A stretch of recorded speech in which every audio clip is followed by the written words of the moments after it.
Hello दोस्तों, कैसे हैं आप सब। उम्मीद करते हैं सब अच्छे होंगे, अपने घर में सुरक्षित होंगे। आज हम लोग एक नया चैप्टर को स्टार्ट करने वाले हैं लोग, हाउ टू ऑर्गेनिक रिप्रोड्यूस। एक जीव अपने जैसे नए जीव को कैसे जन्म देता है, आज हम लोग ये पढ़ेंगे लोग, हाउ टू ऑर्गेनिक रिप्रोड्यूस। ठीक है, तो आज हम लोग मतलब रिप्रोडक्शन की सारी चैप्टर को आज हम लोग पूरी अच्छे से डिटेल में पढ़ेंगे लोग। तो हम लोगों ने लाइव प्रोसेस पढ़ चुके हैं लोग, और लाइव प्रोसेस का पूरा चैप्टर हम लोगों ने कंप्लीट कर दिया। आज हम लोग क्या पढ़ेंगे लोग, उसका second portion, how to organic reproduce, reproduction. Live process में हम लोगों ने क्या क्या पढ़ा।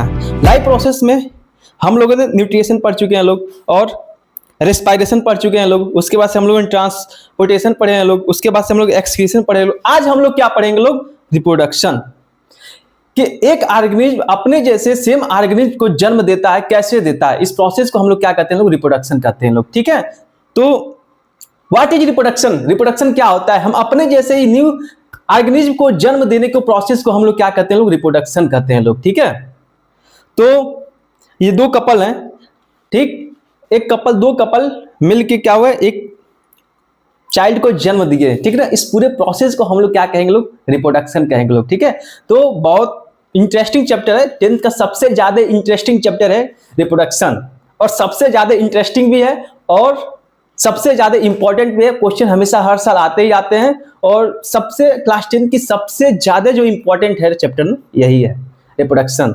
जो क्वेश्चन सबसे ज्यादा आते हैं, किसी भी कंपटीशन एग्जाम में चले जाते हैं, क्वेश्चन आते हैं, इसके बिना क्वेश्चन बन ही नहीं सकता है। तो आज हम लोग रिप्रोडक्शन पढ़ेंगे लोग, कि कैसे दो ऑर्गेनिज्म आपस में मिलकर एक न्यू ऑर्गेनिज्म को जन्म देते हैं। इस प्रोसेस को हम लोग क्या कहते हैं लोग, रिप्रोडक्शन कहते हैं लोग। अपने जैसे एक सेम ऑर्गेनिज्म को जन्म देने के प्रोसेस को हम लोग क्या कहते हैं लोग, रिप्रोडक्शन कहते हैं लोग। ठीक है, तो रिप्रोडक्शन क्या होता है, रिप्रोडक्शन की बात करते हैं लोग, क्या डिफाइन ए दिखा बायोलॉजिकल प्रोसेस। रिप्रोडक्शन जो होता है कहते हैं जैविक प्रक्रिया है, मतलब कि बायोलॉजिकल प्रोसेस है। ठीक, in which organism gives rise to young ones offspring similar to itself. मतलब कि क्या होता है कि रिप्रोडक्शन क्या है, एक बायोलॉजिकल प्रोसेस है जो अपने जैसे खुद को एक ऑर्गेनिज्म को जन्म देता है। उस प्रोसेस को हम लोग क्या कहते हैं, रिप्रोडक्शन कहते हैं। ऑफस्प्रिंग क्या होता है, ऑफस्प्रिंग मतलब जो न्यू ऑर्गेनिज्म जन्म लिया उसको हम लोग क्या कहेंगे लोग, ऑफस्प्रिंग कहेंगे लोग। ठीक है, तो रिप्रोडक्शन समझ में आ गया कि हाँ, न्यू ऑर्गेनिज्म को जन्म देना अपनी तरह, इस प्रोसेस को हम लोग क्या कहते हैं, रिप्रोडक्शन कहते हैं। अब ऑफस्प्रिंग जो जन्म लिया वो क्या करेगा, एक तो बर्थ होगा, उसका ग्रोथ होगा, और क्या होगा, डेथ हो जाएगा। यानी कि क्या होगा, बर्थ हुआ, जन्म लिया, जन्म लेने के बाद क्या होगा, मैच्योर होगा, ग्रोथ होगा, उसका ग्रोथ हो जाने के बाद क्या होगा, अपने जैसे सेम ऑर्गेनिज्म को जन्म देगा, फिर उसके बाद से क्या करेगा, मर जाएगा। ये क्या होता है, उस ऑफस्प्रिंग का क्या है, काम है। ठीक, तो ऑफस्प्रिंग क्या करेगा, ग्रो होगा, मैच्योर होगा, फिर क्या होगा, अपने जैसे एक न्यू ऑफस्प्रिंग को क्या करेगा, प्रोड्यूस करेगा। फिर क्या होगा, साइकिल क्या होगा, चलता रहेगा, बर्थ, ग्रोथ एंड डेथ। ये साइकिल हमेशा चलता ही रहेगा रिप्रोडक्शन में, बर्थ, ग्रोथ और डेथ। ठीक है, तो फिर से reproduction enable the continuity of species generation of after generation. Reproduction मतलब क्यों एकदम जरूरी है, क्योंकि इस अर्थ पे जनरेशन आफ्टर, जैसे हम चले जाए, फिर से इस हमारे स्पीसीज जो है इस अर्थ पे रहे, इस प्रोसेस को मेंटेन करने का काम कौन करता है, रिप्रोडक्शन करता है, ताकि जनरेशन आफ्टर जनरेशन हमारे स्पीसीज इस अर्थ पे रहे।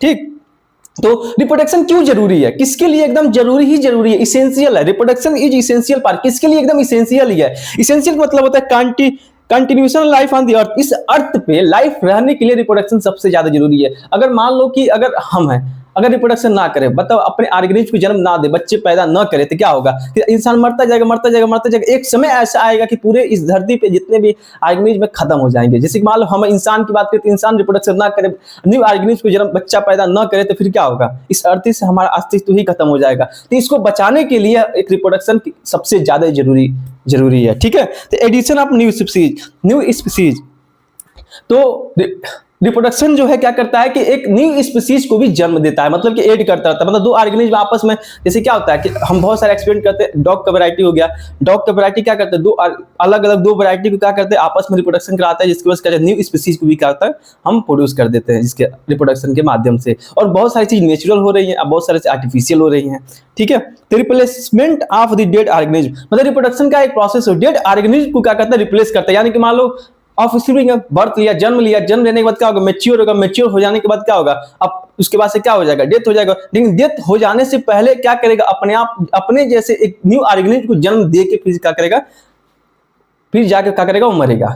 इसलिए रिप्रोडक्शन एक प्रोसेस है जो क्या करता है कि जो डेड होंगे ऑर्गेनिज्म उनको रिप्लेस करने का भी काम करता है, रिप्रोडक्शन करता है। ठीक ना, transfer of the adaptation, and variation from the one generation to another, मतलब कि क्या होता है कि ट्रांसफर, जैसे कि हम किसी चीज में हम एडॉप्ट हो चुके हैं, वो हमारे जीन के अंदर आ चुकी है कि हाँ इस चीज को लेके ये इंसान एडॉप्ट हो चुका है, यानी कि हमारी जो नई पीढ़ी आएगी तो उसके अंदर भी वो जीन चला जाएगा, जिसकी वजह से वो एडॉप्टेशन। अच्छा मान लो हम लोग इस समय है, शुरुआत के लोग क्या करते थे लोग कि मान लो लाइन तो था नहीं, ना फैन चलता था, ना पूरे गर्मी में रहते थे लोग, ना फैन था, ना लाइट था, ना बल्ब था, कुछ नहीं था, तभी तभी हम लोग उस समय भी लोग तो रहते थे ना। तो फिर से क्या हुआ, नहीं एडवांस टेक्नोलॉजी आया, तो उसके बाद एसी आ गया, फैन आ गया, सब कुछ आ गया, हमारे जीन के अंदर एडॉप्ट हो चुका है कि हाँ हमको सुरक्षा चाहिए। अगर मान लो लाइट ना रहती क्या है, बहुत सारे इंसान जो है मर जाएंगे। क्यों मर जाएंगे? क्योंकि उनको एडॉप्ट हो चुके हैं कि हाँ उनको एसी रहना, उनको हवा चाहिए, फैन चाहिए, 24 घंटा मतलब एसी में ही रहते हैं। तो उनको क्या होगा, गर्मी हॉट कंडीशन में ला छोड़ दिया जाए तो फिर उनका क्या हाल होगा कि मतलब या तो सर्वाइव कर जाएंगे, अगर उस कंडीशन में एडॉप्ट हो गए तो या सर्वाइव कर जाएंगे,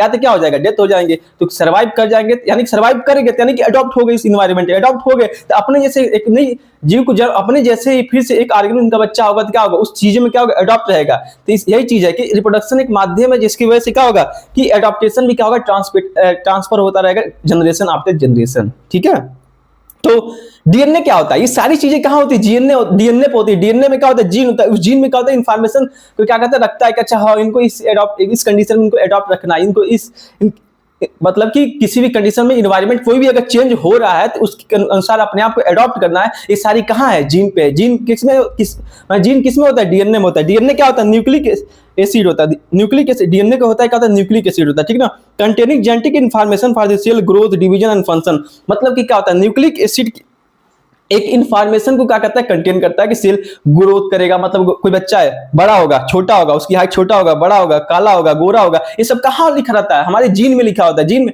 अच्छा जीन में है, अच्छा ये लड़का है, इसके माता पिता ऐसे हैं, मतलब इतने मान लो इनका, जैसे कि मान लो एक फादर है, इनकी हाइट कितनी है, ठीक जैसे कि सही नहीं, जैसे कि मान लो ये क्या है, फादर है, ठीक है, ठीक, ये क्या है,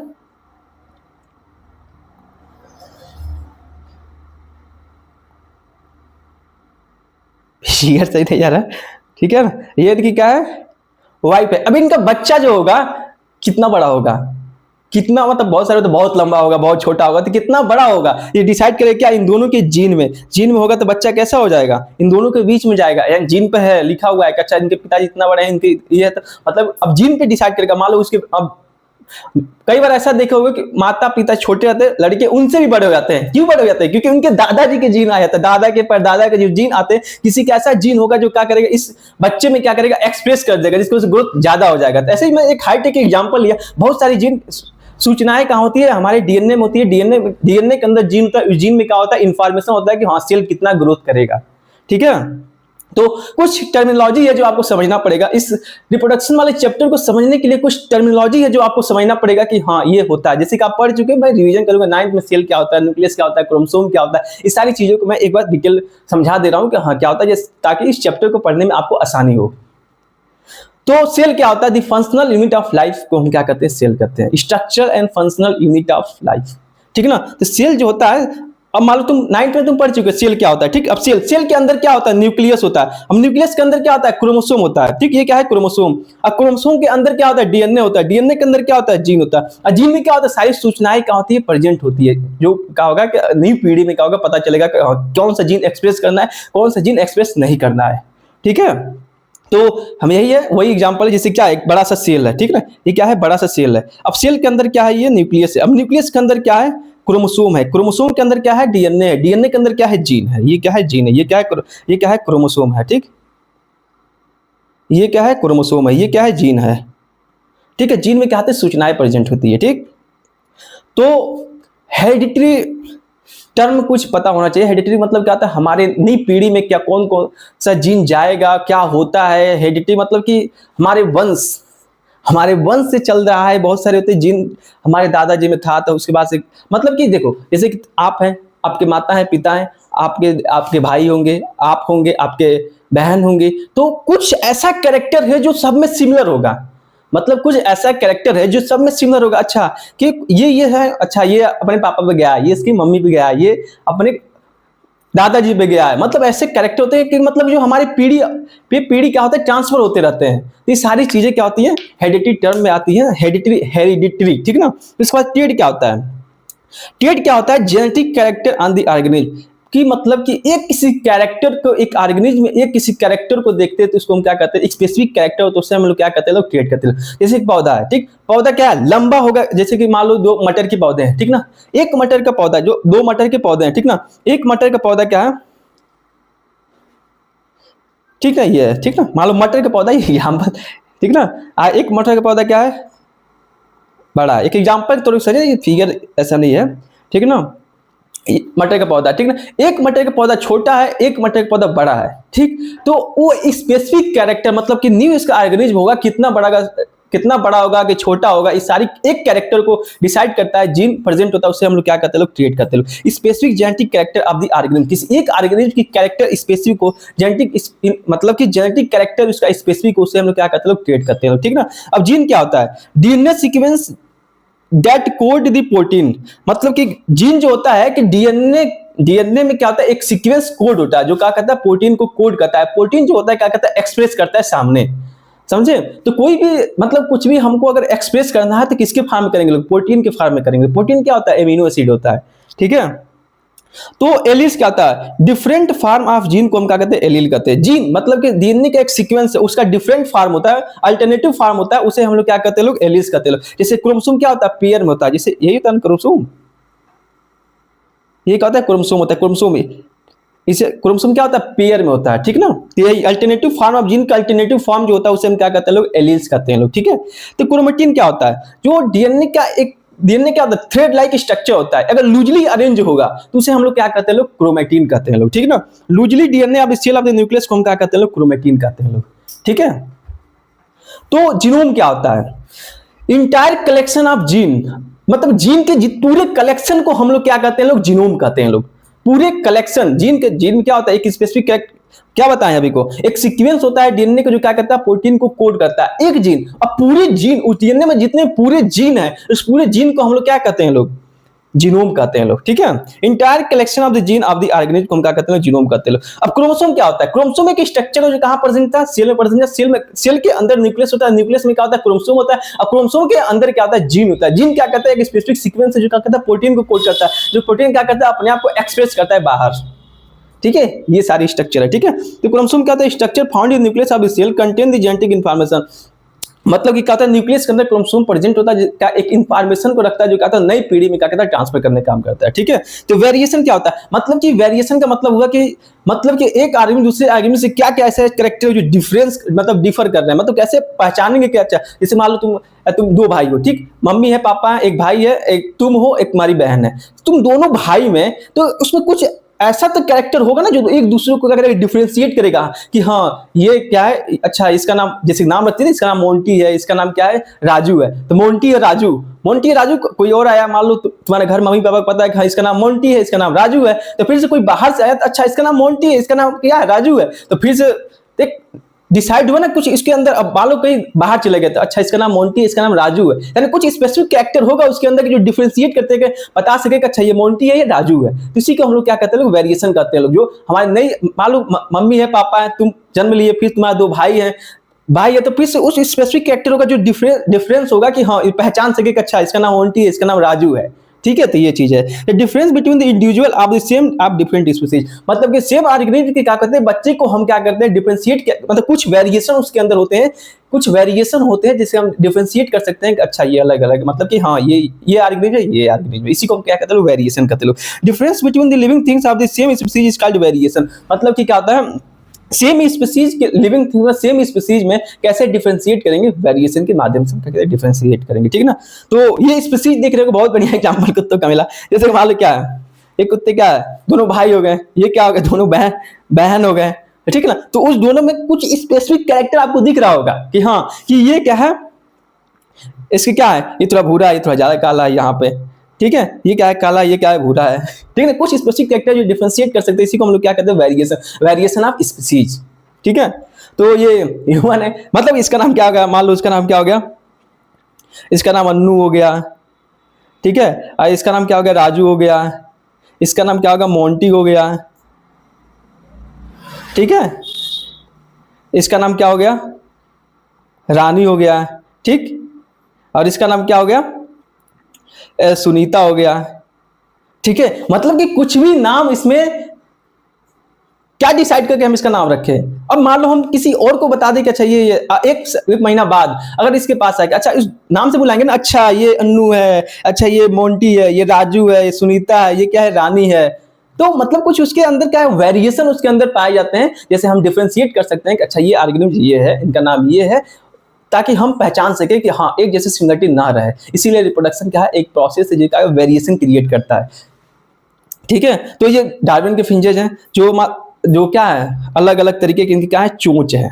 ठीक है, किसी का बड़ा है तो किसी का छोटा है, तो ये सारी चीजें हर एक ऑर्गेनिज्म में कोई ना कोई वेरिएशन जरूर देखने को मिलता है सेम ऑर्गेनिज्म में। ठीक है, सेम स्पीसीज में। ठीक, तो इसकी जरूरत क्यों है वेरिएशन का। ठीक, एक तो हो गया जैसे कि मान लो वेरिएशन है, हम तो एक नॉर्मली पहचानने के तरीके से दिए ना, कि बहुत सारे अंदर की मेटाबॉलिज्म की बात करते हैं। अंदर की जैसे कि मान लो ये है, ठीक है, तो बहुत सारे ऐसे होंगे जो हम एसी में रहते होंगे, इसमें बहुत सारे ऐसे लोग होंगे जो मतलब कि गर्म मौसम में रहते होंगे, बहुत सारे ऐसे होंगे जो फैन भी नहीं होगा, जिनके पास एसी भी नहीं होगा, जंगल में रह रहे हैं। तो सारी चीजें अडॉप्ट हो रहे हैं, अलग अलग चीजें के वेरिएशन अलग अलग जगहों पे उन्हें रहने को मिला, वैरायटी ऑफ स्पीसीज देखने को मिलता है हमको। अच्छा, बहुत सारे लोग हैं जो ठंडे में रह रहे हैं, बहुत सारे लोग ऐसे गर्म स्थान पर रह रहे हैं, बहुत सारे ऐसे लोग हैं जो बर्फीले हिस्से में रह रहे हैं, कि बहुत सारे ऐसे ऑर्गेनिज्म हैं जो 130 डिग्री सेल्सियस पे भी सर्वाइव करते हैं, बहुत सारे ऐसे माइनस क्या हो गया 5 हो गया 10 हो गया, उसके बाद से 20 हो गया, इस पे भी ऑर्गेनिज्म सर्वाइव करते हैं। तो मतलब अलग अलग इन्वायरमेंट में अलग अलग ऑर्गेनिज्म क्या होते हैं पाए जाते हैं, वेरिएशन। ताकि अगर सडनली क्या हो, मान लो सडनली क्या होगा, इन्वायरमेंट अगर चेंज हो रहा है, ठीक है ना, अगर मान के चलो कि इस मतलब कि मान लो एकदम जंगल में रहने वाले लोग हैं, ठीक है, एकदम मान लो वहां पर ठंडक मौसम है, एक ऐसा कंडीशन आया कि वहां पे एकदम ठंडा -पे डिग्री टेम्परेचर चला जाता है, क्या होगा वहां पे ऑर्गेनिज्म जो सर्वाइव करे वो मर जाएंगे फिर से। लेकिन उसमें एक दो ऐसे होंगे जो सर्वाइव कर जाएंगे, क्योंकि वो उनके मतलब बाकी से कुछ अलग तो होंगे जो इस एनवायरनमेंट में क्या करेंगे, सर्वाइव करेंगे। तो सर्वाइव करेंगे तो क्या होगा, वो 2-3 तो बच जाएंगे, बाकी सब तो मान लो मर जाएंगे, लेकिन 2-3 तो बचेंगे ना, तो 2-3 बचेंगे और फिर से उसी एनवायरनमेंट में रह गए, सर्वाइव करके हाँ ठंडा मौसम में, तो फिर क्या होगा, अपने जैसे फिर से ऑर्गेनिज्म को क्या करेंगे, जन्म देंगे, अपने जैसे स्वयं ऑर्गेनिज्म को क्या करेंगे, जन्म देंगे। तो जन्म देंगे तो फिर क्या होगा, तो फिर से वो भी जो बच्चा उनका होगा उसी कंडीशन में रहेगा, तो फिर से क्या होगा, उस कंडीशन में अडॉप्ट हो जाएगा, फिर से उनकी संख्या क्या होगी, बढ़ते जाएगी। तो यही रिप्रोडक्शन के क्या है सबसे बड़े मतलब रिप्रोडक्शन में वेरिएशन का क्या है, यही बेनिफिट है, ठीक ना। तो help the species adopt and changing the environment, अगर एनवायरनमेंट अगर चेंज हो रहा है तो क्या होगा, उस कंडीशन में अडॉप्ट कर ले। वेरिएशन का मतलब कि मान लो सब कुछ ऐसा कैरेक्टर उसके अंदर है कि बाकी से अलग दिखता अलग है, ताकि उस कंडीशन में अडॉप्ट कर जाए। अगर एनवायरनमेंट चेंज हो तो बाकी सब मर जाए, अगर वो बच गया तो वो बच गया क्या करेगा, अपनी प्रजाति को क्या करेगा, इस धरती पर बचाए रखेगा, ठीक है।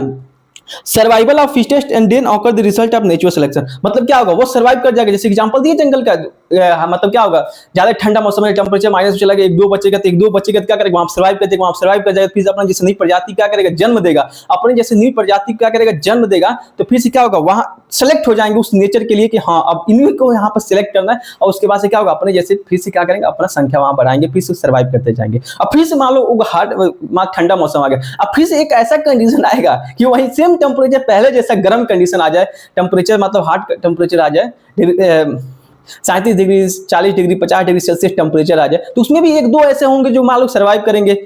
इस एनवायरनमेंट चेंज हुआ तो अपने अंदर क्या करेंगे, अडॉप्ट करेंगे, और फिर से वहां पर नेचर क्या सिलेक्ट करेगा, फिर से क्या होगा, उसके बाद से उनके भी ऑर्गेनिज्म क्या होगा, जन्म लेते रहेंगे, ठीक है। तो यही वेरिएशन का क्या है फायदा है। तो ठीक है, अब कहोगे कि भैया अगर सब मान लो अगर नेचर एनवायरनमेंट चेंज हो रहा है, तो अगर मान लो ऐसा भी तो हो सकता है कि सब मर जाए, कोई सिलेक्ट ना हो। हाँ, ऐसा भी हो सकता है, अगर मान लो एनवायरनमेंट अगर चेंज हो रहा है तो सब मान लो सब के सब एनवायरनमेंट में अडॉप्ट नहीं हो पा रहे हैं, तो सब मर जाएंगे। तो इसका मतलब यह कि क्या हुआ, उनकी लाइफ खत्म हो जाएगी वहां पे, फिर से वहां पे लाइफ खत्म हो जाएगा, और उस एनवायरनमेंट में वही सर्वाइव करेगा जो उस टेम्परेचर को क्या करेगा, मेंटेन करके रखेगा अपने अंदर के सर्वाइव करने के। सब उसके पास नेचर वही उसको सिलेक्ट करेगी। तो क्या हुआ, पहले सुनते ना आता था ना, डायनासोर थे, पहले डायनासोर थे, अब नहीं रहते, क्यों, मतलब कुछ एनवायरनमेंट चेंज हुआ ताकि उस एनवायरनमेंट वो सर्वाइव नहीं कर पाए, उनकी वजह से उनकी क्या हुआ, सारी प्रजाति का हुआ खत्म हो गया, प्रजाति खत्म हो गया, फिर से वो आदमी सेलेक्ट हुआ वहां पे जो उस टेम्परेचर के लिए क्या है, फिट है। जैसे कि हम लोग फिर उसके बाद आए, हम लोग से पहले क्या थे, बहुत सारे ऑर्गेनिज्म यहाँ पर सर्वाइव करते थे, धीरे धीरे डेवलपमेंट हुआ, हम लोग आए, ठीक है। तो वेरिएशन इंपॉर्टेंट क्यों है, मैं आपको बताया वेरिएशन क्यों इंपॉर्टेंट है। वेरिएशन इंपॉर्टेंट बिकॉज एनवायरनमेंट कब चेंज हो जाए कोई नहीं जानता। मान लो कभी ऐसा होता है कि हाँ बहुत तेज गर्मी हो रही है, बहुत ज्यादा गर्मी हो रही है, एक ऐसा मौसम आता है, फिर से 1 महीने बाद तो बहुत तेज बारिश आने लगती है। अगर मान लो बहुत तेज धूप आ रही है, फिर बारिश आ रही है, फिर ठंडा आ जाता है, तो अपने आप को क्या करना, चेंज होना रहता है हमेशा कि हाँ अच्छा पता रहता है कि हाँ गर्मी ठंडी भी आ सकती है। फिर उसके बाद हम लोग क्या करते हैं, गर्मी में क्या करते हैं लोग, फैन कूलर एसी चला के रखते हैं लोग, ठंडी में क्या करते हैं, हीटर चला के रखते हैं लोग, अब बारिश में क्या करते हैं लोग, छत बना के रखते हैं लोग ताकि इसे सुरक्षित मिल सके। इसलिए हम लोग क्या है पूरे इन्वायरमेंट हम लोग क्या किए बना के रखे हैं लोग, ताकि हम लोग सर्वाइव कर सके। कुछ चेंजेस हुआ तो दिक्कत नहीं होगी, तब भी हम लोग सर्वाइव कर जाएंगे। ठीक है, तो ये छोटा सा पोर्शन रहा, आपको बेसिक जो टर्मिनोलॉजी थी आपको रिप्रोडक्शन जो आपको पता होना चाहिए। तो थैंक यू सो मच। और जो आपको वीडियो अगर पसंद आया हो तो उस चैनल को सब्सक्राइब करिए और वीडियो को लाइक करिए, और हमारे टेलीग्राम चैनल पे जाइए, जुड़िए, और इंस्टाग्राम को फॉलो कीजिए। जितना पीडीएफ पे कहाँ जाएगा टेलीग्राम चैनल पे जाएगा, और डाउट भी सारे का होगा टेलीग्राम चैनल पर आप पूछेंगे तो वहाँ पर टीम है आपको क्या करेगी, रिप्लाई देगी, मैं भी वो रिप्लाई देता रहूँगा। तो thank you so much, thank you so much. Channel को सब्सक्राइब करिए और लाइक कीजिए और शेयर कीजिए ताकि मोटिवेशन मिल सके और भी तरीके से हम लोग और भी कुछ नया कर सकें। तो थैंक यू सो मच।